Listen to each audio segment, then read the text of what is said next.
Statistical study of human population. Human population की जो statistical study है वो डेमोग्राफी कहलाती है। और नेक्स्ट क्वेश्चन है, the Kabul river joins river Indus near. ये पंजाब में जब काबुल रिवर पंजाब में एंट्री करता है या पंजाब से पहले, जब हम पंजाब से पहले की बात करते हैं, असल में वो क्वेश्चन दो तरह से देता है। एक क्वेश्चन ये देता है कि इंडस रिवर जो है ये जब पंजाब में एंट्री करता है तो वो कौन सा मकाम बनता है, तो वो अटक ही बनता है। तो उसी जब ये इंडस रिवर पंजाब के अंदर एंट्री करता है उससे थोड़ा सा पहले ये काबुल रिवर जो है, काबुल रिवर अपना पानी इंडस रिवर को दे देता है, तो वो मकाम कौन सा बनता है, वो अटक मकाम बनता है, अटक के मकाम पे। और फिर ये भी याद रखिएगा, ये जो काबुल रिवर है ये आता अफगानिस्तान से है, ये अफगानिस्तान से आता है।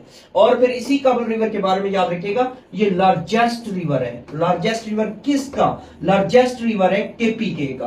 केपीके का ये बड़ा रिवर है, क्योंकि ये फिर केपीके में जब अफगानिस्तान से आता है तो फिर ये केपीके के मुख्तलिफ इलाकों से होता फिर अटक के मकाम पे इंडस रिवर के अंदर गिर जाता है। और फिर ये याद रखिएगा केपीके का सबसे बड़ा दरिया है।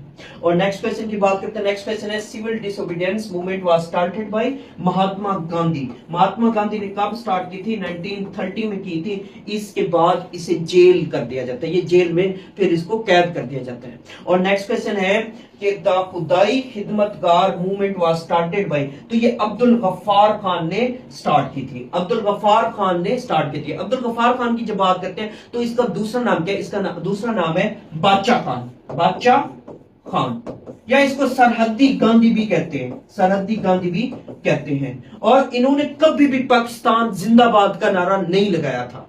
और यहां पे फिर ये भी याद रखिएगा कि जब ये फौत हुए तो इन्होंने ये कहा था कि मुझे पाकिस्तान में भी दफन नहीं करना। तो ये दफन कहां है, ये जलालाबाद में दफन है। जलालाबाद कहां है, जलालाबाद अफगानिस्तान में, जलालाबाद अफगानिस्तान में ये दफन है। और आप इस बात से अंदाजा लगा लें कि इसको जवाहरलाल नेहरू अवार्ड भी दिया गया। इसको 1967 में जवाहरलाल नेहरू अवार्ड भी दिया गया।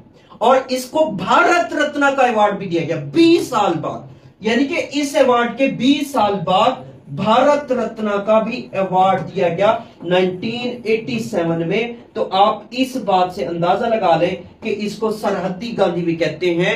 और इसी शख्स ने पाकिस्तान जिंदाबाद का कभी भी नारा नहीं लगाया, और इस शख्स ने पाकिस्तान में दफन होना भी पसंद नहीं किया। तो ये कौन है, ये अब्दुल गफ्फार खान है। फिर इसी तरीके से नेक्स्ट क्वेश्चन है, who among the following was convicted in Rawalpindi conspiracy case. Rawalpindi conspiracy case में फैज अहमद फैज